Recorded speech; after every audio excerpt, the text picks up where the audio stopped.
Hello, welcome to Lawrence County History Corner. This week I am spotlighting the Underground Railroad, not just its part in Lawrence County history, but within Ohio history. For those of you who are not familiar with the Underground Railroad, although most of us are, it was a name given to the path, people, and places to assist escaped slaves from the South to freedom in the North and on to Canada. Ohio's location next to two slave states, Kentucky and Virginia, because keep in mind, West Virginia was not formed yet, it made it a major participant in the Underground Railroad. Since there was much secrecy surrounding the people and places on the railroad, most of what occurred, or some of what occurred, was not recorded, of course, at the time or even later. Who was helped, what paths were taken, what methods were used, who participated was not as clear as other historical events would have been around the time. The Underground Railroad's history within Ohio begins as early as 1815. Experts estimate 40 to 50,000 slaves escaped through Ohio. And if these numbers are correct, 50% of escaped slaves found their freedom through a path in Ohio. According to historians, 1,500 people worked in some capacity with the movement.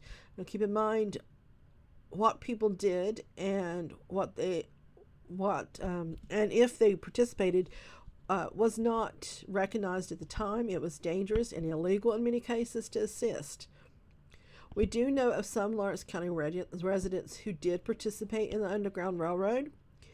We do know that John Campbell, it is always claimed and has been recorded, that he even used assisting runaway slaves to form the streets in Ironton. Supposedly there was a system set in place that it would assist them to escape from Kentucky into Ohio. We do know also that many of the slaves went through both his house and Hiram Campbell's properties and into the iron furnace regions, and sometimes even stopped to work or even live there when they were escaping.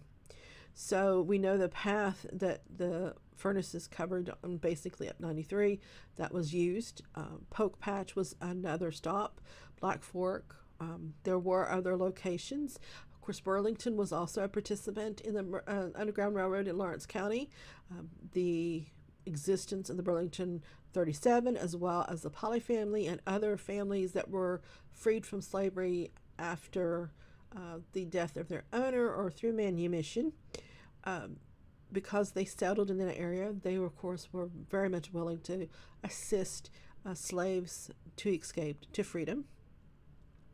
Some of the Lawrence Countyans we know that have been recorded were Reverend David C. Beeman, John Campbell and Hiram Campbell, which I just mentioned, Reverend Joseph Chester, Tolliver Coker, Canoff, Reverend Joseph Crichton, James Ditcher, who we know was one of the conductors, as well as Gabe Johnson.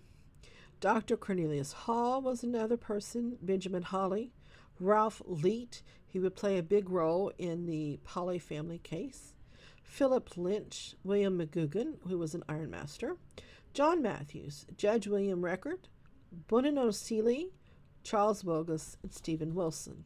Now, this is not an exhaustive list. There were far more than these, but this is just a beginning of some of the people who participated in the Underground Railroad. There was an excellent presentation done by Chris Saunders at the library, and there's a lot of information, too, that you can find in our local history and genealogy department on the second floor of the Ironton branch about the Underground Railroad, as well as the people who participated.